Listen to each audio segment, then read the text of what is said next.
Students, जी हम SNMP version 1 यानी simple network management protocol version 1 के कम्युनिकेशन फंक्शनल मॉडल को एक्सप्लोर कर रहे थे। अपने लास्ट लेक्चर में हमने इसका बेसिक इंट्रोडक्शन लिया कि हमें नेटवर्क मैनेज करते हुए कम्युनिकेशन मॉडल की क्या ज़रूरत होती है और फंक्शनल मॉडल की क्या ज़रूरत होती है अपने नेटवर्क्स को मैनेज करने के लिए, और ये कि SNMP वर्जन 1 का कम्युनिकेशन मॉडल किस तरह से है उसका हमने जनरल आइडिया लिया। उसी को हम कंटिन्यू करते हैं। हमने बात की कि हमारे पास SNMP आर्किटेक्चर जो है, जिसको हम ऑर्गेनाइजेशन मॉडल में भी डिस्कस कर चुके हैं, वो हमें कम्युनिकेशन मॉडल के लिए बेस प्रोवाइड करता है। यानी वो हमें बताता है कि हमें मैनेजर एंड एजेंट्स किस तरह से आपस में ऑर्गेनाइज होते हैं और उनके दरमियान किस तरह की कम्युनिकेशन करनी होती है। अब कम्युनिकेशन होती कैसे है, ठीक है, 5 मैसेजेस के थ्रू होती है, कैसी होती है, एडमिनिस्ट्रेटिव मॉडल के थ्रू होती है, हम डिस्कस कर चुके हैं। एडमिनिस्ट्रेटिव मॉडल ऐसा मॉडल है SNMP के अंदर, यानी नेटवर्क को मैनेज करने के लिए SNMP का जो कम्युनिकेशन मॉडल है वो एडमिनिस्ट्रेटिव मॉडल है। एडमिनिस्ट्रेटिव मॉडल कैसा मॉडल है? ऐसा मॉडल है जो कम्युनिटी प्रोफाइल एंड पॉलिसी पे बेस करता है। हम कम्युनिटी प्रोफाइल को एक्सप्लोर कर चुके हैं। अब हमने कम्युनिटी पॉलिसी की तरफ जाना है कि कम्युनिटी पॉलिसी क्या है। बहरहाल जी, हमारे पास नेटवर्क पे जो SNMP एंटिटीज़ होती हैं, वो हमारे पास या तो एप्लीकेशन एंटिटीज़ होती हैं या प्रोटोकॉल एंटिटीज़ होती हैं।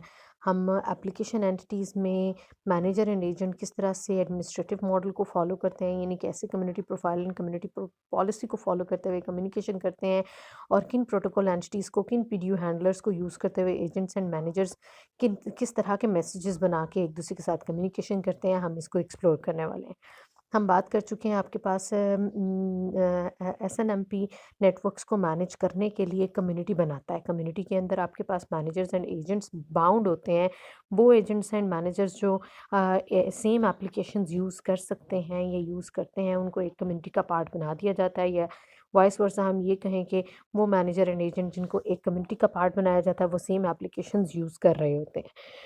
बहरहाल जी, SNMP कम्युनिटी क्या है? एजेंट एंड मैनेजर को एक साथ बाइंड कर देना, यानी कि ये अगर आपके पास 3 मैनेजर हैं, SNMP मैनेजर 1, 2 और 3, और इनके साथ ये एजेंट अगर आपस में कनेक्टेड है इस तरह से कि ये authentication scheme, same authentication scheme को फॉलो करते हुए, एक दूसरे को ऑथेंटिकेट करते हुए एक दूसरे के साथ कम्युनिकेशन करते हैं, तो हमारे पास ये SNMP कम्युनिटी बनती है। और हमने ये भी डिस्कस किया था कि authentication scheme somehow security का एलिमेंट प्रोवाइड करती है, बट एक्चुअली SNMP वर्जन 1 के अंदर सिक्योरिटी मौजूद नहीं है।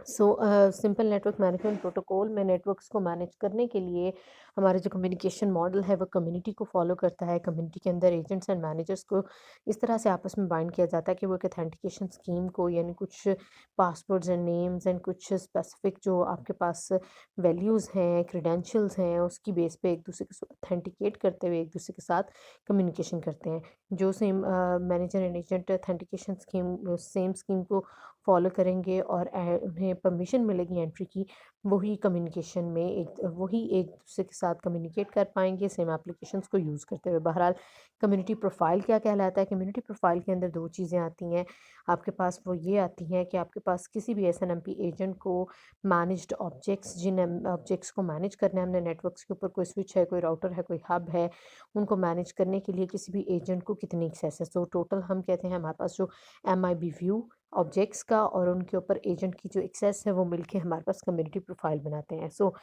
कम्युनिकेशन मॉडल में सबसे पहले तो हमें क्या करना है, हमें हमें देखना है कि हमारे नेटवर्क के अंदर कम्युनिटीज़ बनाई जाएंगी। नेटवर्क्स को मैनेज करने के लिए कम्युनिटी प्रोफाइल्स डिफाइन किए जाएंगे, जिसमें ये डिफाइन किया जाएगा कि किसी भी एजेंट को किसी भी ऑब्जेक्ट के ऊपर कितनी एक्सेस और कितने राइट्स हैं। देन इसके बाद जो इम्पोर्टेंट चीज़ है वो आपके पास एडमिनिस्ट्रेटिव मॉडल के अंदर SNMP एक्सेस पॉलिसी है। एक्सेस पॉलिसी किन के ऊपर सेट की जाती है? कम्युनिटी या कम्युनिटीज़ के ऊपर, एक कम्युनिटी या मल्टीपल कम्युनिटीज़ के ऊपर, और एजेंट्स या मल्टीपल एजेंट्स के, एक एजेंट या मल्टीपल एजेंट और मैनेजर, यानी ओवरऑल अगर हम कहें तो community profile, agent and manager, यानी कम्युनिटी, एजेंट और मैनेजर, इन तीनों चीज़ों को मिला के हम कम्युनिटी की एक्सेस पॉलिसी डिफाइन करते हैं। किस तरह से? कुछ इस तरह से है आपके पास फॉर एग्जांपल दो कम्युनिटी, एक कम्युनिटी है जिसके अंदर 2 कम्युनिटी प्रोफाइल बने हुए हैं, ठीक है। कम्युनिटी सेम है लेकिन कम्युनिटी प्रोफाइल 2 है। क्यों 2 डिफरेंट प्रोफाइल्स हैं? क्योंकि इस कम्युनिटी के अंदर ऐसे SNMP ऑब्जेक्ट्स एग्जिस्ट करते हैं जिसमें से कुछ ऑब्जेक्ट्स को मैनेज करने के लिए एजेंट 1 है और कुछ अदर ऑब्जेक्ट्स को मैनेज करने के लिए एजेंट 2 है। यानी एजेंट 1 के पास कुछ 4, 5, 6, 7, 8, 9, 10 ऐसे ऑब्जेक्ट्स हैं जिसके ऊपर उसे not accessible, read only, right only या फिर रीड राइट की एक्सेस है। इस तरह एजेंट 2 को कुछ और ऑब्जेक्ट्स के ऊपर जो है एक्सेस है, चारों में से कोई भी एक्सेस एजेंट 2 के पास है। लेकिन ओवरऑल वो सारे के सारे ऑब्जेक्ट्स, फॉर एग्जांपल हम कहते हैं एजेंट 1 4 ऑब्जेक्ट्स को डील कर रहा है, एजेंट 2 4 ऑब्जेक्ट्स को डील कर रहा है। वो 8 के 8 ऑब्जेक्ट सेम कम्युनिटी का हिस्सा है। सेम कम्युनिटी का क्यों हिस्सा है? क्योंकि आपके पास उनके जो एजेंट्स हैं, एजेंट 1 एंड एजेंट 2, वो जिस मैनेजर के साथ, वो एक मैनेजर के साथ कनेक्टेड हैं। तो इस तरह से ये मैनेजर और ये दोनों एजेंट मिल के आपके पास एक कम्युनिटी बनाते हैं। सो हमारे पास एक कम्युनिटी की एक्सेस पॉलिसी कैसे डिफाइन होगी? कम्युनिटी की एक्सेस पॉलिसी इस तरह से डिफाइन होगी कि अगर आपके पास मल्टीपल एजेंट्स हैं एक ही कम्युनिटी के अंदर, डिफरेंट कम्युनिटी प्रोफाइल रखते हैं, तो उन एजेंट्स को तो अपने अपने कम्युनिटी प्रोफाइल पे सिर्फ एक्सेस होगी। यानी एजेंट 1 सिर्फ इस कम्युनिटी के अंदर ऑब्जेक्ट्स के लिए मैनेजमेंट की जो रिक्वेस्ट है वो मैनेजर के पास लेके जा सकता है, या मैनेजर से जो उसके पास रिक्वेस्ट के मैसेजेस आते हैं उन्हें रिस्पॉन्ड कर सकता है, और एजेंट 2 कम्युनिटी प्रोफाइल 2 के अंदर जो ऑब्जेक्ट्स हैं सिर्फ और सिर्फ उनको डील कर सकता है। लेकिन ओवरऑल अगर हम मैनेजर को देखें तो मैनेजर को पूरी की पूरी कम्युनिटी पे एक्सेस है। Reason is that manager can request और take response from agent 1 and agent 2 both. So basically इसे दोनों कम्युनिटी प्रोफाइल्स के ऊपर पूरी एक्सेस है। यहाँ पे जैसे कि उन्होंने बताया, हम कंसीडर करते हैं कि एजेंट 1 जो है सिस्को के कंपोनेंट्स को डील कर रहा है और एजेंट 2 3 कॉम के कंपोनेंट्स को डील कर रहा है। लेकिन जो मैनेजर है वो चूँकि दोनों एजेंट्स के साथ मिल के कम्युनिटी बना रहा है, तो वो एजेंट 1 के सारे कम्युनिटी प्रोफाइल को भी एक्सेस कर सकता है और एजेंट 2 के भी सारे कम्युनिटी प्रोफाइल को एक्सेस कर सकता है। सो बेसिकली एक्सेस पॉलिसी इस तरह से डिफाइन होती है कि एक कम्युनिटी के अंदर कम्युनिटी प्रोफाइल्स कितने हैं। कम्युनिटी क्या है? अगेन आपको बता दूं, कम्युनिटी ये चीज़ है कि मैनेजर एंड एजेंट्स को इस तरह से आपस में बाइंड कर देना कि वो एक अथेंटिकेशन स्कीम को फॉलो करते हुए आपस में एक दूसरे के साथ निगोशिएट करें और साथ ही साथ वो सेम एप्लीकेशंस को यूज़ करने वाले हों। तो हमारे पास बनती है एसएनएमपी कम्युनिटी। अब कम्युनिटी के अंदर एक चीज़ होती है कम्युनिटी का प्रोफाइल।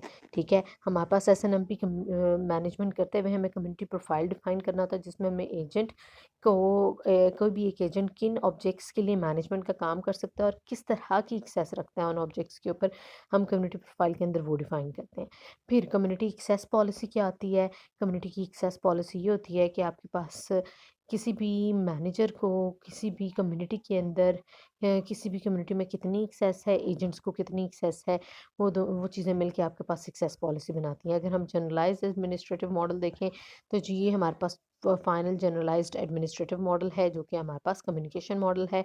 हमने पहले भी बताया कि एसएनएमपी वर्जन 1 के अंदर नेटवर्क को मैनेज करने के लिए हम communication model, basically administrative model, administration model या एडमिनिस्ट्रेटिव मॉडल को फॉलो करते हैं, जिसकी जनरलाइज्ड फॉर्म हमें नज़र आ रही है। हमारे पास एक नेटवर्क के अंदर 2 कम्युनिटीज़ हैं, कम्युनिटी 1 एंड कम्युनिटी 2। ठीक है, कम्युनिटी 1 को मैनेज करने वाला मैनेजर है मैनेजर 1 एंड कम्युनिटी 2 का मैनेजर है मैनेजर 2।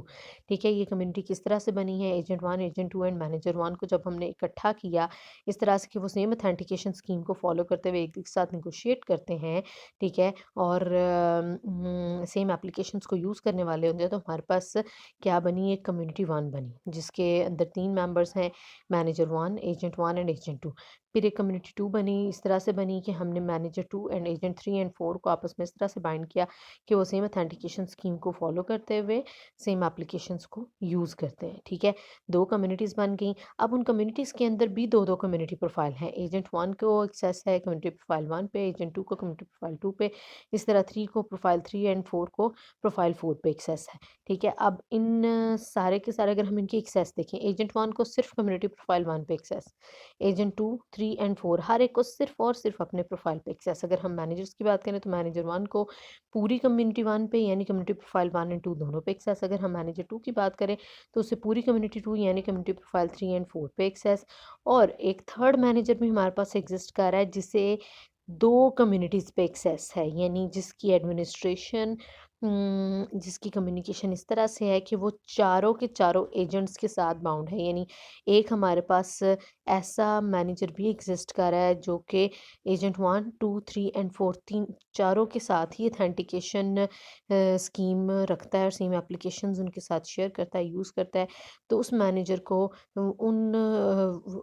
वो चारों एजेंट जिस कम्युनिटी से बिलोंग करते हैं उन दोनों कम्युनिटीज़ के ऊपर पूरी एक्सेस है। अगर यहाँ पे 6 7 8 एजेंट होते तो वो जो जिस कम्युनिटी से बिलोंग करते थे उस सारी कम्युनिटी के ऊपर इस मैनेजर 3 को एक्सेस होती। सो बेसिकली अगर इस मैनेजर को 2 डिफरेंट कम्युनिटीज़ पे एक साथ एक्सेस है तो फिर हमारे पास मैनेजर ऑफ मैनेजर्स यानी मॉम कहलाता है। क्योंकि इसे एक नहीं बल्कि मल्टीपल कम्युनिटीज़ के ऊपर इसकी एक्सेस पॉसिबल है। ये हमारे पास जनरलाइज्ड एडमिनिस्ट्रेशन या एडमिनिस्ट्रेटिव मॉडल है जो कि एक्चुअली हमें बताता है कि एसएनएमपी के अंदर कम्युनिकेशन किस तरह से होती है, कम्युनिटीज़ कैसे बनती हैं, कम्युनिटी प्रोफाइल्स कैसे डिफाइन होते हैं और फिर मैनेजर्स को किस किस कम्युनिटी के ऊपर और कैसे कैसे और कितनी कितनी एक्सेस होती है। ये सब कुछ हमारे पास community profile and community access policy से डिफाइन होता है। सो बेसिकली अगेन रिवाइज करते हुए हम देखते हैं कि हमारा एसएनएमपी वेरिएंट 1 का कम्युनिकेशन मॉडल एडमिनिस्ट्रेटिव मॉडल है that is based on two things, number 1 community profile and secondly community policy. Community profile क्या है कि किस एजेंट को किस सब्जेक्ट के ऊपर कितनी एक्सेस है, और कम्युनिटी पॉलिसी ये है कि मैनेजर को किस कम्युनिटी के किस प्रोफाइल के ऊपर एक्सेस है और किस पे एक्सेस नहीं है, यानी किस कम्युनिटी पे एक्सेस है, एक्चुअली वो कम्युनिटी पॉलिसी में डिफाइन करती है। ठीक है जी। नेक्स्ट हम बात करते हैं कि हमारे पास प्रॉक्सी एक्सेस पॉलिसी भी एक होती है। प्रॉक्सी एक्सेस पॉलिसी बिल्कुल उसी तरह जिस तरह हमारे पास प्रॉक्सी एजेंट होता था, वो तब यूज़ होता है जब हमारे पास नॉन एसएनएमपी ऑब्जेक्ट्स को एसएनएमपी मैनेजर ने मैनेज करना होता है। बिल्कुल यहाँ पे भी ऐसे ही है। आपके पास कम्युनिटीज़ भी दो तरह की बनती हैं। एसएनएमपी कम्युनिटीज़ वो कम्युनिटीज़ जो कि एसएनएमपी ऑब्जेक्ट्स पे बेस करती हैं, नॉन एसएनएमपी कम्युनिटीज़ वो कम्युनिटीज़ जो नॉन एसएनएमपी ऑब्जेक्ट्स पे बेस करती हैं। अब जो एसएनएमपी कम्युनिटीज़ हैं उसके लिए तो एसएनएमपी एजेंट्स ही काफ़ी होते हैं जो एसएनएमपी मैनेजर के साथ कम्युनिकेशन करते हैं, लेकिन जो नॉन एसएनएमपी कम्युनिटीज़ हैं उसके लिए हमें दरमियान में प्रॉक्सी एजेंट्स चाहिए होते हैं, यानी सिंपल एसएनएमपी एजेंट नहीं बल्कि प्रॉक्सी एजेंट जो कि क्या करते हैं, नॉन एसएनएमपी कम्युनिटी के ऑब्जेक्ट्स को एसएनएमपी कम्युनिटी में कन्वर्ट करते हैं, नॉन एसएनएमपी कम्युनिटीज़ को एसएनएमपी कम्युनिटीज़ में चेंज करते हैं और फिर उनकी रिक्वेस्ट जो है वो एसएनएमपी मैनेजर तक लेकर जाते हैं। ठीक है जी। सो आपके पास प्रॉक्सी एक्सेस पॉलिसी का क्या मतलब है? प्रॉक्सी एक्सेस पॉलिसी का मतलब ये है कि एसएनएमपी मैनेजर को कुछ ऑब्जेक्ट्स के ऊपर प्रॉक्सी एजेंट के थ्रू नॉन एसएनएमपी कम्युनिटीज़ के साथ यानी डील करने के लिए प्रॉक्सी एजेंट की ज़रूरत होती है, जबकि एसएनएमपी कम्युनिटीज़ के डील करने के लिए एसएनएमपी एजेंसी मैनेजर के लिए काफ़ी होते हैं। जी, प्रोटोकॉल एंटिटीज़ क्या हैं? हमने बात की हमारे पास कम्युनिकेशन मॉडल के अंदर जिन एसएनएमपी एंटिटीज़ को हम देखते हैं उसमें आपके पास कुछ एप्लीकेशन एंटिटीज़ होती हैं जैसे कि मैनेजर एंड एजेंट। वो मैनेजर एंड एजेंट किस तरह से कम्युनिटीज़ बनाते हैं, कम्युनिटी की प्रोफाइल कैसे बनते हैं, कम्युनिटी एक्सेस पॉलिसीज़ कैसे डिफ़ाइन होती हैं, हमने उसकी बात की। दूसरी बात, जब कम्युनिटीज़ बन जाती हैं, कम्युनिटी प्रोफाइल्स बन जाते हैं, ये पता चल जाता है किस एजेंट ने किस ऑब्जेक्ट को मैनेज करना है, ये पता चल जाता है किस मैनेजर ने किस कम्युनिटी को मैनेज करना है, यानी overall community profile and community access policies define हो जाती हैं। तो फिर उसके बाद हम एसएनएमपी एप्लीकेशन एंटिटीज़ के बाद एसएनएमपी प्रोटोकॉल एंटिटीज़ की बात करते हैं। यानी अब ये जो हमने कम्युनिटीज़ बनाई हैं, हमने एजेंट्स एंड मैनेजर्स को और कम्युनिटीज़ को आपस में बाउंड किया है।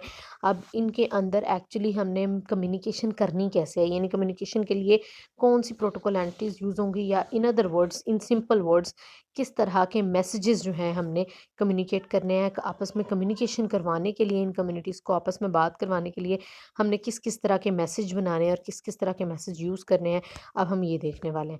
ये देखें जी, आपके पास अगर आप देखें ये आपके पास इंटरनेट मॉडल जो है उसकी 5 लेयर्स दिखाई गई हैं, data link, network, transport, application and last पे एसएनएमपी पीडीयू आ रहा है। अगर आप एप्लीकेशन लेयर देखें तो एप्लीकेशन लेयर पे आपके पास एसएनएमपी डाटा आता है। एसएनएमपी डाटा किस तरह से किस फॉर्म में आता है? एक तो एप्लीकेशन हेडर होता है, दूसरी चीज़ आपका जो एसएनएमपी का कौन सा वर्जन यूज़ हो रहा है, कम्युनिटी कौन सी है और एसएनएमपी पीडीयू फाइनली क्या है। यानी हम एप्लीकेशन लेवल पे जब एसएनएमपी लेयर से या एसएनएमपी जो सिंपल नेटवर्क मैनेजमेंट प्रोटोकॉल का जो डाटा यूनिट है, जब वो आपके पास एप्लीकेशन लेयर पे आता है तो उसके साथ हम 3 चीज़ें अटैच करते हैं। एक तो एसएनएमपी पीडीयू यानी एक्चुअल डाटा जिसकी हमने कम्युनिकेशन करनी है, प्लस जिस कम्युनिटी से वो ऑब्जेक्ट्स बिलोंग करते हैं, जो जिनके बारे में हम डाटा सेंड कर रहे हैं। और तीसरी चीज़ वेरिएंट, कि एसएनएमपी का नेटवर्क मैनेजमेंट के लिए आप कौन सा वेरिएंट यूज़ कर रहे हैं, वेरिएंट 1, वेरिएंट 2, वेरिएंट 3 या वेरिएंट 4, कौन सा वेरिएंट यूज़ हो रहा है। ये तीनों चीज़ें आपके पास ऐड की जाती हैं बेसिकली एप्लीकेशन लेयर को सपोर्ट करने के लिए, एप्लीकेशन लेयर पे एसएनएमपी डाटा को सेंड करने के लिए। कम्युनिकेशन बेसिकली रिमोट प्रोसेसेस के दरमियान होती है, और मैसेज के अंदर 3 चीज़ें होती हैं जिसके बारे में मैं आपको बात कर चुकी हूँ। मैसेज को इनकैप्सुलेट किया जाता है और ट्रांसमिट किया जाता है। इनकैप्सुलेट किससे किया जाता है? बिल्कुल एप्लीकेशन लेयर पे एप्लीकेशन हेडर से इनकैप्सुलेट किया जाएगा, ठीक है। अब ये आपके पास अगर हम देखें नेटवर्क पीडीयू, हर लेयर जो है अपने से लोअर लेयर को एक पीडीयू प्रोवाइड कर रही है। एसएनएमपी लेयर पे अगर हम देखें सबसे टॉप पे, तो आपके पास सिर्फ डाटा है जो सेंड करना है। देन जब वो एप्लीकेशन लेयर पर जाता है तो उसके साथ वेरिएंट और कम्युनिटी ऐड होती है। फिर ये पूरा एक एप्लीकेशन पीडीयू बनता है। यही एप्लीकेशन पीडीयू ऐड करके यही एप्लीकेशन पीडीयू फॉरवर्ड किया जाता है ट्रांसपोर्ट लेयर को। ट्रांसपोर्ट लेयर अपना यूडीपी हेडर ऐड करता है इसके साथ। ज़ाहिर बात है आपके पास ट्रांसपोर्ट लेयर पर यूडीपी या टीसीपी कम्युनिकेशन होती है। अगर यूडीपी कम्युनिकेशन है तो यूडीपी हेडर बनता है। अब यूडीपी हेडर और एप्लीकेशन पीडीयू दोनों मिलकर बनाते हैं transport PDU. Transport PDU forward किया जाता है नेटवर्क लेयर पे। नेटवर्क लेयर अपना आईपी हेडर इसके अंदर ऐड करता है। अब आईपी हेडर और ट्रांसपोर्ट पीडीयू दोनों मिलकर नेटवर्क पीडीयू बनते हैं, और network PDU data link layer पे जब आता है तो उसके साथ डाटा लिंक लेयर का हेडर लगाया जाता है, और इस तरह से आपके पास कम्युनिकेशन होती है। बहरहाल हमें कंसर्न है एसएनएमपी पीडीयूज़ के साथ, कि जो एसएनएमपी पीडीयूज़ बनते हैं जो एप्लीकेशन लेयर पे फॉरवर्ड किए जाते हैं, इन एसएनएमपी पीडीयूज़ के अंदर क्या होता है, यानी कि in other words, simple words, आसान ज़ुबान में ये कि कम्युनिकेशन मॉडल में जब कम्युनिकेशन हम कर रहे होते हैं network agents and network managers के दरमियान, किस मकसद के लिए मकसद होता है हमारे पास नेटवर्क के जो एलिमेंट्स हैं, मैनेज्ड ऑब्जेक्ट्स हैं, उन्हें मैनेज करना, यानी स्विचेस, राउटर्स, हब्स को मैनेज करने के लिए मैनेजर एंड एजेंट जब आपस में बात करते हैं तो वो किस तरह के मैसेजेस आपस में कम्युनिकेट करते हैं, उनके कैसे मैसेजेस होते हैं, हम उसकी बात करने वाले हैं। ये देखें जी, आपके पास अगर आपके पास गेट वाले मैसेज हैं या सेट वाले मैसेज हैं, 4 आपके पास गेट एंड सेट वाले मैसेज हैं। Get request, get next request, get response, set request, ये 4 आपके पास क्या हैं? ये चारों के चारों आपके पास गेट या सेट वाले मैसेजेस हैं। इन चारों के चारों गेट या सेट वाले मैसेजेस के लिए किस तरह का पीडीयू बनता है, यानी कैसे का प्रोटोकॉल डाटा यूनिट बनता है, किस फॉर्मेट में get and set messages travel करते हैं मैनेजर एंड एजेंट के दरमियान, हम उसे देख रहे हैं। गेट एंड सेट पीडीयूज़ के अंदर आपके पास बेसिकली 5 चीज़ें होती हैं। सबसे पहले तो हमें पीडीयू की टाइप बतानी होती है। अब पीडीयू की टाइप क्या हो सकती है? पीडीयू की टाइप हो सकती है, अगर गेट या सेट मैसेज है तो पीडीयू टाइप हो सकती है आपके पास get request, get next request, set request and get response. Request ID में रिक्वेस्ट करने वाले की आईडी है, यानी जिसकी तरफ से मैसेज जा रहा है। अगर मैनेजर की तरफ से एजेंट को है तो मैनेजर की आईडी होगी, ठीक है। और अगर एजेंट से मैनेजर की तरफ है तो एजेंट की आईडी होगी। एरर स्टेटस ये बताता है कि कोई एरर तो नहीं है आपके मैसेज के अंदर, और एरर इंडेक्स उस वेरिएबल बाइंड के बारे में बताता है जिसमें एरर है। अब वेरिएबल बाइंड्स क्या हैं? ये वो डाटा है जो हमने कम्युनिकेट करवाना है एजेंट्स एंड मैनेजर्स के दरमियान, यानी क्या बात करनी है, क्या इन्फॉर्मेशन जानी है, कोई स्टैटिस्टिक्स जानी है, कोई कहीं पे फेलियर की इन्फॉर्मेशन जानी है, कहीं पे पैकेट्स जो है, नंबर ऑफ़ पैकेट्स कितने डिलीवर हुए हैं, कितने सक्सेसफुल हैं, कहीं पे कोई लिंक डाउन, लिंक अप, यानी जो भी इन्फॉर्मेशन जानी है उससे रिलेटेड जो बात है, जो डाटा है, वो इन वेरिएबल बाइंड्स के अंदर आएगा। हम डाटा को पाई पार्ट्स यानी वेरिएबल बाइंड्स बना के भेजेंगे, जिसमें से हम नाम बताएंगे कि क्या बात है और फिर क्या वैल्यू है, क्या बात है और क्या वैल्यू है, ठीक है। ये सारा कुछ हम लगाएंगे। बहरहाल बारी बारी इसको देखते हैं। जो पीडीयू टाइप है, एरर स्टेटस है और एरर इंडेक्स है, ये बेसिकली नंबर्स की फॉर्म में हमें मैसेज के अंदर नज़र आते हैं। यानी पीडीयू टाइप की जगह हम कोई नंबर लिखते हैं। कौन सा नंबर लिखते हैं? 0 से लेके 4 तक कोई नंबर लिखते हैं। जैसा मैसेज होता है वही नंबर इसके अंदर लिखा जाता है। अगर तो गेट रिक्वेस्ट का मैसेज है तो पीडीयू टाइप में हम जो नंबर लिखेंगे, जो इंटीजर लिखेंगे, वो 0 होगा। अगर गेट नेक्स्ट रिक्वेस्ट का मैसेज है तो पीडीयू टाइप के अंदर वैल्यू आएगी 1। अगर सेट रिक्वेस्ट का मैसेज है तो पीडीयू टाइप के अंदर हम 2 लिखेंगे। अगर गेट रिस्पॉन्स का मैसेज है तो पीडीयू टाइप के अंदर हम 3 लिखेंगे। और अगर ये गेट या सेट पीडीयू नहीं बल्कि ट्रैप मैसेज है तो यहाँ पे पीडीयू टाइप में 4 आएगा। उसके बाद रिक्वेस्ट आईडी मैंने आपको बताया, रिक्वेस्ट करने वाले का आईडी, यानी आईडी क्या होगा? इसमें आईपी एड्रेस होगा उसका, मैनेजर या एजेंट का।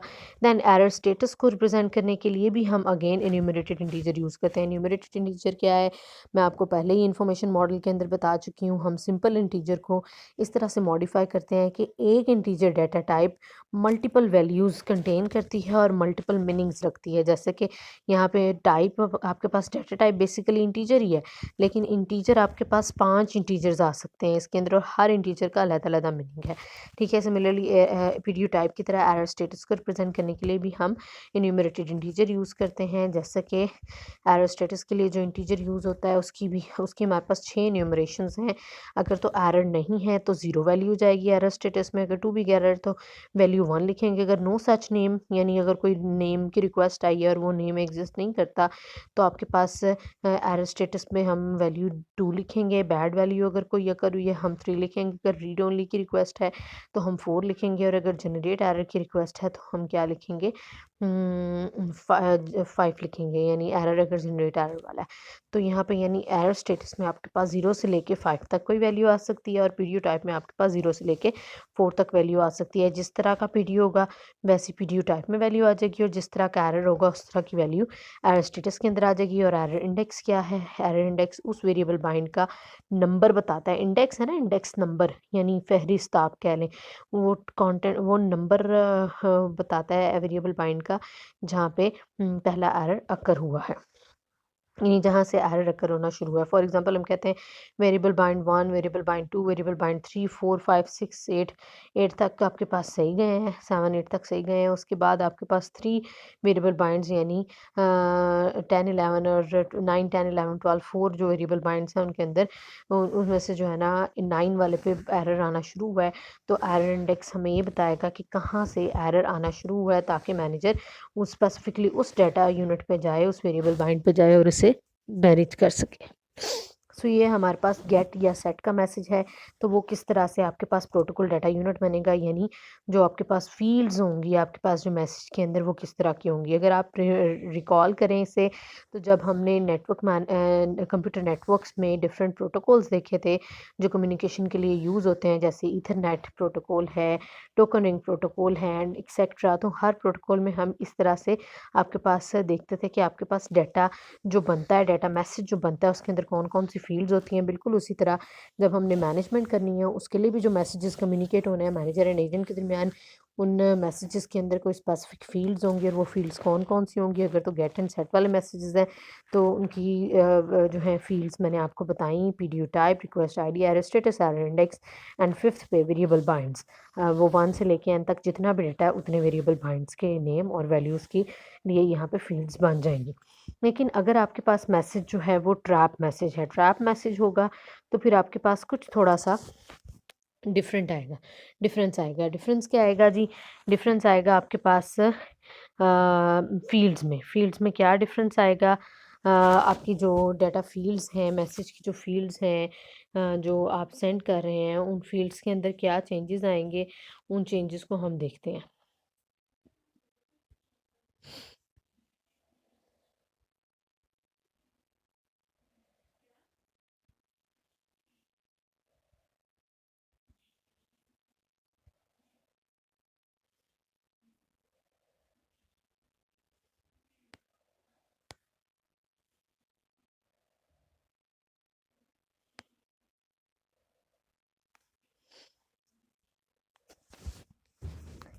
जी, अगर तो हमारे पास मैसेज ट्रैप मैसेज है तो ट्रैप मैसेज के अंदर जो फ़ील्ड्स आएँगी उनमें से सबसे पहले आएगी पीडीयू टाइप। यहाँ पे ये कुछ मिसिंग है, नज़र नहीं आ रहा हमें, यानी कि उसका साइज़ थोड़ा-सा कम श्रिंक हो तो फिर हमें नज़र आएगा।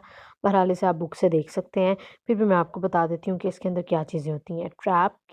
ट्रैप मैसेज भेजते हुए जो फ़ील्ड्स आएँगी सबसे पहले तो उसी तरह आपके पास से गेट एंड सेट मैसेज की तरह पीडीयू टाइप आएगी। पीडीयू टाइप ज़ाहिर-सी बात है अगर ट्रैप मैसेज है तो पीडीयू टाइप में वैल्यू क्या आएगी, 4 आएगी बाय श्योर। आपके पास यहाँ पे वैल्यू 4 आएगी जैसे कि हम इसे न्यूमरेशन में देख चुके हैं। पीडीयू टाइप्स की जो न्यूमरेशन है, ट्रैप मैसेज है तो यहाँ पे पीडीयू टाइप 4 होगी। अब एंटरप्राइज़ क्या बताएगा, ठीक है? एंटरप्राइज़ एंड एंटरप्राइज़ एड्रेस और एजेंट एड्रेस, दो हमारे पास आगे फील्ड्स हैं, एंटरप्राइज एंड एजेंट एड्रेस। अब एंटरप्राइज एंड एजेंट एड्रेस के अंदर क्या होगा, it agent address pertain to the system generating the trap. जिस एंटरप्राइज से, जिस सिस्टम से, जिस ऑब्जेक्ट से एरर जनरेट हो रहा है और जो एजेंट वो एरर, वो ट्रैप मैसेज लेकर आ रहा है, उनका एड्रेस, उनके बारे में इंफॉर्मेशन एंटरप्राइज और एजेंट एड्रेस के अंदर हमने इंक्लूड करनी है। ठीक है जी। एंटरप्राइज के अंदर हमने उस एंटरप्राइज का, फॉर एग्जांपल सिस्को या फिर 3कॉम, किसकी तरफ से किसके ऑब्जेक्ट्स में मसला है, और एजेंट एड्रेस कौन सा एजेंट जो है वो प्रॉब्लम लेकर आ रहा है, एजेंट 1, एजेंट 2, एजेंट 3, एजेंट 4, कौन सा एजेंट जो है उस एंटरप्राइज से ट्रैप की इंफॉर्मेशन लेकर मैनेजर के पास आ रहा है। ये दोनों चीज़ें आपके पास क्या कहलाती हैं, ये दोनों चीज़ें आपके पास किस लिए यूज़ होती हैं, ये बताने के लिए कि आपके पास किन ऑब्जेक्ट्स की तरफ से एरर क्रिएट हुआ है और लेकर आने वाला कौन है। फिर उसके बाद 3 फील्ड्स और होती हैं, generic trap type, specific trap type और टाइम स्टैम्प। इन तीनों में से एट अ टाइम आपके पास कोई एक फिल होती है या फिर कुछ स्पेशल केसेस में तीनों भी फिल हो सकती हैं, क्योंकि आपके पास ट्रैप या तो जेनेरिक होगा या स्पेसिफिक होगा या फिर टाइम स्टैम्प होगा। बहरहाल आपके पास जो भी ट्रैप होगा वो वाली फील्ड यहाँ से फिल हो जाएगी। ठीक है, यानी सबसे पहले हमने बताना है कि आपके पास पीडीयू जो है वो ट्रैप वाला है। फिर हमने बताना है कि किस एंटरप्राइज में एरर आया और कौन सा एजेंट जो है वो ट्रैप मैसेज, एरर मैसेज लेकर आ रहा है। फिर हमने बताना है कि वो अगर जेनेरिक ट्रैप है तो कौन सा जेनेरिक ट्रैप है, अगर स्पेसिफिक ट्रैप है तो किस तरह का स्पेसिफिक ट्रैप है, यानी हमने उसकी टाइप बतानी है। और टाइम स्टैम्प है तो टाइम स्टैम्प की इन्फॉर्मेशन हमने बतानी है। तीनों में से एक एट अ टाइम मोस्टली एक फिल होता है, लेकिन कुछ स्पेशल केसेस में 2 या 3 भी फिल हो जाते हैं। फिर उसके बाद उसी तरह मैसेज के अंदर क्या बात हमने करनी है, वो वेरिएबल बाइंड 1 से लेके वेरिएबल बाइंड n तक हम अपनी बात लिख देंगे। अब पीडीयू टाइप तो हमें पता चल गई, एंटरप्राइज एंड एजेंट एड्रेस भी पता चल गया, जेनेरिक ट्रैप की क्या टाइप्स हो सकती हैं, स्पेसिफिक ट्रैप की क्या टाइप हो सकती हैं और टाइम स्टैम्प के अंदर क्या इन्फॉर्मेशन आ सकती है, उसे हम देखते हैं। बेसिकली हम जेनेरिक ट्रैप हम देख चुके हैं कि कौन-कौन से ट्रैप्स होते हैं, cold start, warm start, link down, link up and etcetera. उन ट्रैप्स को हम देख सकते हैं। उन ट्रैप्स के बारे में अब इन्फॉर्मेशन यहाँ पे हम ट्रैप का नाम नहीं लिखते, बल्कि उसकी टाइप लिखते हैं। टाइप मीन्स यहाँ पे नंबर लिखते हैं मैसेज के अंदर। अब नंबर हम कौन सा लिखेंगे, जाहिर सी बात है आपके पास 7 टाइप के जेनेरिक ट्रैप्स होते हैं, तो 7 ही इन्यूमरेशन है। अगेन एन्यूमरेटेड इंटीजर को हम यूज़ करते हैं। 7 में से कोई ना कोई एक वैल्यू जाती है, 0 से लेके 6 तक वैल्यूज़ हैं। अगर तो आपके पास ट्रैप कोल्ड स्टार्ट वाला ट्रैप है तो जेनेरिक ट्रैप टाइप में 0 आ जाएगा, अगर वार्म स्टार्ट है 1 आ जाएगा। अगर इसी तरह ईच-बी नेबर लॉस या एंटरप्राइज स्पेसिफिक ट्रैप है तो वही नंबर यहाँ पे आएगा, यानी जिस टाइप का ट्रैप है उस तरह का नंबर यहाँ पे आ जाएगा। Specific trap is a trap not covered by enterprise specific trap. जी, स्पेसिफिक ट्रैप एक ऐसा ट्रैप है जो कि एंटरप्राइज स्पेसिफिक ट्रैप होता है, यानी अगर किसी एंटरप्राइज में किसी स्पेसिफिक डिवाइसेस में कोई एरर आया है तो वो स्पेसिफिक एरर को रिप्रेजेंट करने के लिए हम स्पेसिफिक ट्रैप टाइप यूज़ करते हैं, जहाँ पे हम अगेन ट्रैप की टाइप बता देते हैं। और टाइम स्टैम्प जो है वो लास्ट री इनिशियलाइजेशन से या इनिशियलाइजेशन से लेके अब तक कितना टाइम हो चुका है, वो टाइम को बताने के लिए यूज़ होता है। बहरहाल जी, हमारे पास जैसा भी ट्रैप होगा, जेनेरिक ट्रैप है तो कौन सा ट्रैप है उसके नंबर लिख देना है हमने, स्पेसिफिक ट्रैप है तो कौन सा है उसका नंबर लिख देना है, और टाइम स्टैम्प में हमने टाइम लिख देना है, जितना टाइम आपके पास लास्ट री इनिशियलाइजेशन से लेके अब तक हुआ है। सो ये है जी हमारे पास ट्रैप वीडियो। अब इसमें से हर एक जो ट्रैप है, जेनेरिक ट्रैप, उसकी डिस्क्रिप्शन भी हमारे पास गिवन है। अगर कोल्ड स्टार्ट है तो उसका मतलब क्या है कि sending protocol entities reinitialized itself, agents configuration or protocol entity implementation may be alerted, यानी ये प्रॉब्लम हो सकता है जिसकी वजह से कोल्ड स्टार्ट का ट्रैप जनरेट हुआ। ठीक है, इसी तरह अगर लिंक अप का ट्रैप जनरेट होता है तो इसका मतलब ये है कि कोई ना कोई एक लिंक जो है वो अप हुआ है, यानी स्टार्ट हुआ है, शुरू हुआ है, इनिशियलाइज़ हुआ है, सेट हुआ है। बहरहाल जी, हर एक ट्रैप का अपना-अपना मीनिंग है। जैसा ट्रैप होगा वैसे ही हम यहाँ पे वैसा ही हम नंबर लिख देंगे ताकि हमें ये पता चले कि ट्रैप किस तरह का है। सो गेट एंड सेट मैसेज के लिए क्या-क्या फ़ील्ड्स हैं और ट्रैप मैसेज के लिए जो एक्स्ट्रा फ़ील्ड्स हैं वो भी हमने यहाँ पे बता दी। अब एसएनएमपी ऑपरेशंस क्या हैं? एसएनएमपी ऑपरेशंस बेसिकली ये बताते हैं कि आपके पास जो ऑपरेशंस आप समझ लें। अब हम फंक्शनल मॉडल की तरफ आ रहे हैं। यहाँ तक हमने कम्युनिकेशन मॉडल को कंप्लीट किया जिसमें हमने 2 चीज़ें देखी। हमारी एप्लीकेशन एंटिटीज़ में हमने मैनेजर एंड एजेंट और उनका किस तरह से वो कम्युनिटी बनाते हैं, कैसे कम्युनिटी प्रोफाइल्स बनते हैं और कम्युनिटी की एक्सेस पॉलिसी कैसे डिफाइन होती है, और फिर मैनेजर्स एंड एजेंट्स आपस में कम्युनिकेशन करने के लिए कैसे मैसेजेस आपस में कम्युनिकेट करते हैं, शेयर करते हैं, एक दूसरे के साथ सेंड एंड रिसीव करते हैं। उन मैसेजेस को हमने देखा, यानी पीडीयू हैंडलर्स देखे हमने, दो तरह के देखे। ठीक है, ये है हमारे पास कम्युनिकेशन मॉडल। अब उसके बाद जो एजेंट एंड मैनेजर ये मैसेजेस आपस में कम्युनिकेट करते हैं, यानी ये जो 5 मैसेजेस आपस में शेयर करते हैं, अब उसके लिए वो कौन-कौन सी एप्लीकेशंस या कौन-कौन सी ऑपरेशंस परफॉर्म करते हैं कि उनके मैसेजेस आपस में कम्युनिकेट होते हैं। तो अब हम फंक्शनल मॉडल की तरफ, ऑपरेशंस की तरफ जा रहे हैं जो कि कम्युनिकेशन के लिए ज़रूरी है। तो हमें पता चल गया कम्युनिटी बनेगी, कम्युनिटी के अंदर कम्युनिटी प्रोफाइल होगा, एक्सेस पॉलिसी होगी, देन कोई स्पेसिफिक पीडीयूज़ यूज़ करके, protocol data unit entries use करके मैसेजेस एजेंट एंड मैनेजर आपस में बात करेंगे। लेकिन वो बात करने के लिए किस तरह के ऑपरेशंस यूज़ करेंगे, यानी कौन सी फंक्शंस अप्लाई करेंगे, तो उनकी आपस में बात होगी। हम उसे देखते हैं ज़रा। हम पहले ऑपरेशन की तरफ आते हैं जिसे हम गेट रिक्वेस्ट मैसेज कहते हैं।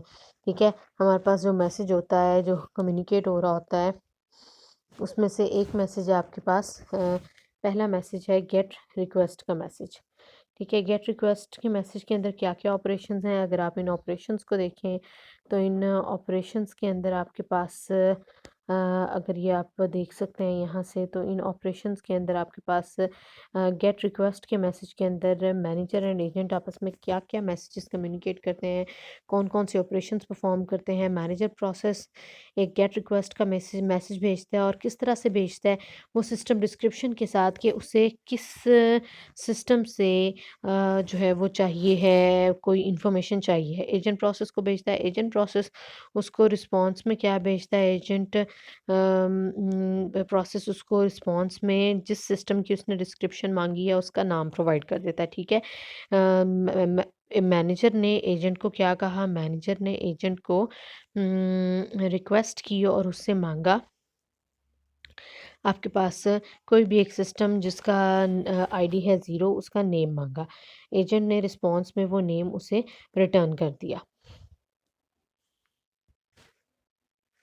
जी, एसएनएमपी ऑपरेशंस अगर हम देखें गेट रिक्वेस्ट मैसेज के लिए, यानी जब मैनेजर एजेंट से गेट रिक्वेस्ट मैसेज भेजता है तो कौन-कौन से ऑपरेशंस परफॉर्म होते हैं, किस-किस तरह के मैसेजेस कम्युनिकेट होते हैं और उसके लिए क्या-क्या रिक्वेस्ट और रिस्पॉन्सेज आते हैं, उसे देखते हैं। फॉर एग्जांपल, मैनेजर प्रोसेस ने रिक्वेस्ट की एजेंट से गेट रिक्वेस्ट सिस्टम डिस्क्रिप्शन 0, यानी जो सिस्टम डिस्क्रिप्शन, जिस सिस्टम का आईडी 0 है उसका नेम उसने मांगा, या जिस सिस्टम के बारे में उसे एमआईबी व्यू में सिस्टम डिस्क्रिप्शन 0 मिलती है उसके उसने नेम मांगा। एजेंट प्रोसेस से गेट रिस्पॉन्स का मैसेज सेंड करता है और सिस्टम डिस्क्रिप्शन डॉट 0 में उस ऑब्जेक्ट का नाम बताता है कि वो सन ऑपरेटिंग सिस्टम उसके ऊपर जो है ना चल रहा है, जिस ऑब्जेक्ट की वो बात कर रहा है। फिर मैनेजर उससे नेक्स्ट बात करता है, उससे पूछता है, एक और रिक्वेस्ट करता है और पूछता है सिस्टम ऑब्जेक्ट आईडी जो है वो जो 0 है उसकी फर्दर डिटेल वो पूछता है। फर्दर डिटेल में एजेंट प्रोसेस उसे उसका एंटरप्राइज आईडी बताता है, यानी कि वो कौन से एंटरप्राइज से बिलोंग करता है और कहाँ पे जाके एमआईबी व्यू के अंदर हायरार्की में उसका कौन-सा नंबर है, कहाँ पे वो ऑब्जेक्ट एग्ज़िस्ट करता है। एजेंट प्रोसेस रिस्पॉन्स में मैनेजर को बात बताता है। मैनेजर फिर उससे पूछता है, सिस्टम टाइम अप पूछता है, यानी इसी सिस्टम का, जिस सिस्टम की बात हो रही है, सिस्टम टाइम अप डॉट 0 उसके बारे में टाइम अप पूछता है कि कब वो उसका अप टाइम क्या हो था। एजेंट प्रोसेस उस ऑब्जेक्ट का, जिस ऑब्जेक्ट के बारे में मैनेजर प्रोसेस ने रिक्वेस्ट की है, वो वही ऑब्जेक्ट है जिसके बारे में वो पहले बात कर रहा था, या कोई नया ऑब्जेक्ट भी हो सकता है।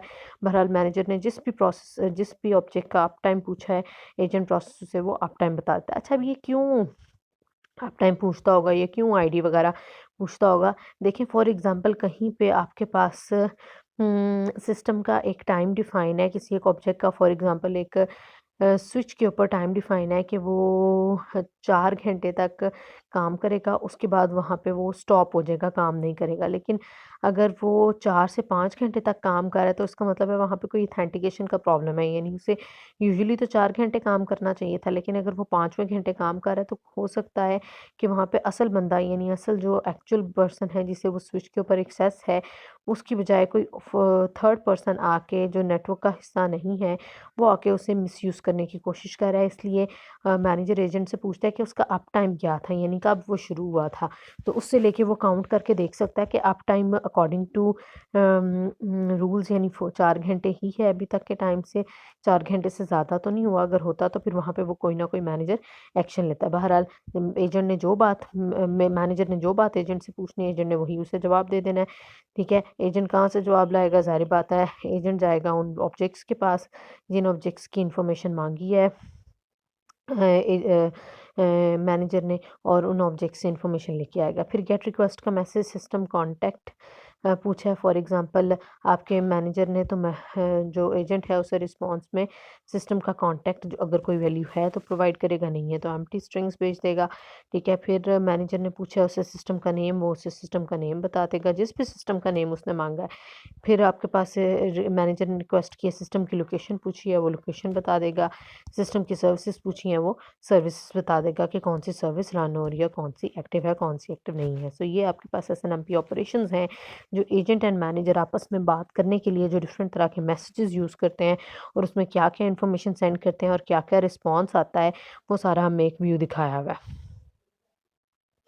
ये जी इसका एमआईबी व्यू है गेट रिक्वेस्ट का या गेट नेक्स्ट रिक्वेस्ट का। उसे भी हम देखते हैं, गेट नेक्स्ट रिक्वेस्ट को भी हम देखते हैं। ये भी हम नहीं देख रहे, ये भी नहीं देख रहे, ये भी नहीं देख रहे। हाँ जी, नेक्स्ट रिक्वेस्ट पे आते हैं।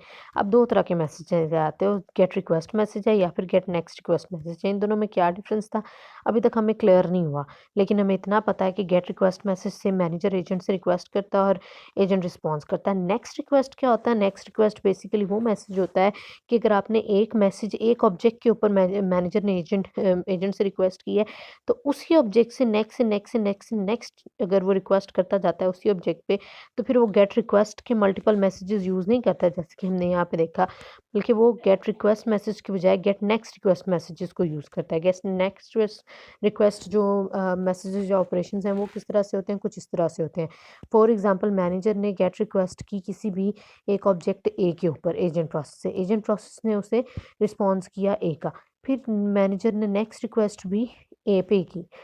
एजेंट ने उसे रिस्पॉन्स किया बी का। क्यों बी का रिस्पॉन्स किया? क्यों? क्योंकि आपके पास हायरार्की में ए के बाद जो ऑब्जेक्ट आता है नेक्स्ट, यानी next to next to next objects की अगर हम बात कर रहे हैं हायरार्की में, गेट नेक्स्ट रिक्वेस्ट मैसेज में आपके पास एमआईबी व्यू के अंदर एक ऑब्जेक्ट और उससे फर्दर नीचे जितने भी ऑब्जेक्ट्स होते हैं उन सब के ऊपर रिक्वेस्ट आती है, जबकि गेट रिक्वेस्ट मैसेज के अंदर आप जिस ऑब्जेक्ट की बात कर रहे हैं उसी ऑब्जेक्ट पे आप रहते हैं, उससे नीचे हायरार्की पे नहीं आप जा रहे। जैसे सिस्टम डिस्क्रिप्शन 0 की बात हो रही है तो 0 की ही रिक्वेस्ट और 0 की तरफ से रिस्पॉन्स आ रहा है, जबकि यहाँ पे आपके पास नेक्स्ट रिक्वेस्ट मैसेज तब आप यूज़ करते हैं जब आप एक एमआईबी व्यू में फॉर एग्जांपल एक हायरार्की में एक जो आपके पास ट्री बना हुआ है उसके अंदर आप ट्री की रूट से लेके उसकी जो लीफ तक एंड तक जाना चाहते हैं, सारे ऑब्जेक्ट्स के ऊपर मैनेजर कोई इंक्वायरी करना चाहता है, कोई इन्फॉर्मेशन लेना चाहता है, तो उसके लिए वो क्या करेगा?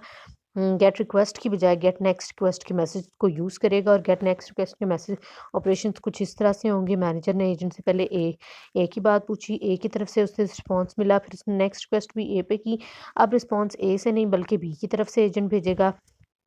फिर उसने नेक्स्ट रिक्वेस्ट बी पे की तो बी से नहीं बल्कि टी से आएगा। अब टी का पूरा एड्रेस क्या है? टी के नीचे है ई के नीचे है आपके पास टी E1.1। तो बेसिकली आपके पास जब get request next request B पे अगली होगी मैनेजर भेजेगा तो वो बी से नीचे जो आपके पास TE1.1 ऑब्जेक्ट है, बेसिक ऑब्जेक्ट ये है, ठीक है, उसके ऊपर रिक्वेस्ट जाएगी। क्योंकि ये टेबल एंट्रीज है ना, ये कुछ इस तरह से है, आपके पास एक ऑब्जेक्ट है उससे नीचे बी ऑब्जेक्ट है, फिर बी के नीचे जो ऑब्जेक्ट्स हैं बी के अंदर बी एक एग्रीगेटेड ऑब्जेक्ट है जिसको टेबल की फॉर्म में हमने रिप्रेजेंट किया हुआ है, ठीक है। ए एक सिंगल ऑब्जेक्ट है, स्केलर ऑब्जेक्ट है, बी एग्रीगेटेड ऑब्जेक्ट है। एग्रीगेटेड ऑब्जेक्ट के अंदर को उसके अंदर जो मल्टीपल ऑब्जेक्ट्स हैं उन्हें मैनेज करने के लिए हमने टेबल बनाया हुआ है। टेबल के अंदर आपके पास ये एंट्रीज हैं, टेबल के अंदर 2 रोज़ हैं और आपके पास 3 कॉलम्स हैं, row 1 and row 2 and column 1, 2 and 3। ठीक है, अब जैसे ही ए से रिक्वेस्ट होगी तो रिस्पॉन्स ए से ही आएगा, लेकिन जब बी से रिक्वेस्ट होगी तो बी से रिस्पॉन्स नहीं आएगा, बल्कि बी अपनी टेबल एंट्रीज से रिस्पॉन्स देगा। क्यों? क्योंकि बी आपके पास एग्रीगेटेड ऑब्जेक्ट है, जो कि सिंगल अकेला नहीं एग्जिस्ट कर रहा, बल्कि वो टेबल की फॉर्म में उसकी इन्फॉर्मेशन मौजूद है, यानी उसके अंदर जो मल्टीपल ऑब्जेक्ट्स हैं उनकी इन्फॉर्मेशन को हमने टेबल एंट्रीज की फॉर्म में लिखा हुआ है। जितने ऑब्जेक्ट्स होते हैं आपको पता है उतनी ही रोज़ बनती हैं। दो बी के अंदर 2 ऑब्जेक्ट्स एग्रीगेट हो रहे होंगे, इसलिए आपके पास 2 ही रोज़ होंगी। ठीक है, और एट दी एंड आपके पास बी के बाद जो ऑब्जेक्ट है वो जी ऑब्जेक्ट है। तो एंड वाली रिक्वेस्ट उसके पास जाएगी। बहरहाल जब ए से रिक्वेस्ट आई, ए से ए का रिस्पॉन्स एजेंट ने दिया, फिर नेक्स्ट जब जब दोबारा एजेंट रिक्वेस्ट करेगा नेक्स्ट रिक्वेस्ट, तो फिर ए से नेक्स्ट ऑब्जेक्ट है बी, उसकी तरफ से रिस्पॉन्स भेजेगा मैनेजर, एजेंट मैनेजर को। फिर जब मैनेजर बी पे रिक्वेस्ट करेगा, तो बी पे रिक्वेस्ट करने से नेक्स्ट रिक्वेस्ट बी पे करेगा, एजेंट उसे रिस्पॉन्स बी के टेबल में से निकाल के देगा, टेबल की पहली एंट्री। फिर टेबल की पहली एंट्री के ऊपर जब वो नेक्स्ट रिक्वेस्ट करेगा, टेबल की दूसरी एंट्री भेजेगा एजेंट। फिर मैनेजर जब दूसरी की रिक्वेस्ट करेगा, दूसरी पे रिक्वेस्ट करेगा, नेक्स्ट रिक्वेस्ट करेगा ना, दूसरे से नेक्स्ट रिक्वेस्ट करेगा, तो फिर एजेंट थर्ड जो है एंट्री वो सेंड करेगा। टी 2.1 जाएगा, यानी 1.1, 1.1 के बाद 1.2, 1.2 के बाद 2.1, फिर यानी पहले 1, 2 और फिर 2.1 और फिर 2.2 and up to so on, इसी तरह 3.2 तक।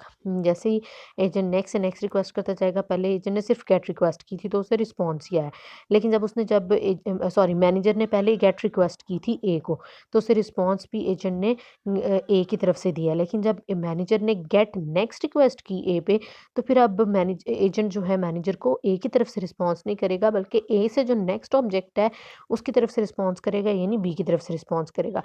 फिर अब जब मैनेजर बी पे नेक्स्ट रिक्वेस्ट करेगा, तो आपका एजेंट बी की तरफ से रिस्पॉन्स नहीं, बल्कि बी से जो नेक्स्ट वैल्यूज़ हैं उनकी तरफ से रिस्पॉन्स देगा। अब अगर फाइनली एट द एंड आपके पास मैनेजर बी ऑब्जेक्ट की लास्ट एंट्री की तरफ से नेक्स्ट रिक्वेस्ट करता है टी 3.2, तो अब एजेंट जो है उससे नेक्स्ट देखेगा क्या है, उससे नेक्स्ट उसे जी मिल रहा है, तो वो रिस्पॉन्स उससे नेक्स्ट यानी गेट नेक्स्ट रिक्वेस्ट जी पे वो उसे रिस्पॉन्स नो सच नेम, अगर फॉर एग्जांपल ऐसा कोई नेम एग्जिस्ट नहीं करता तो वो उसे नो सच नेम का जो है रिस्पॉन्स सेंड कर देगा।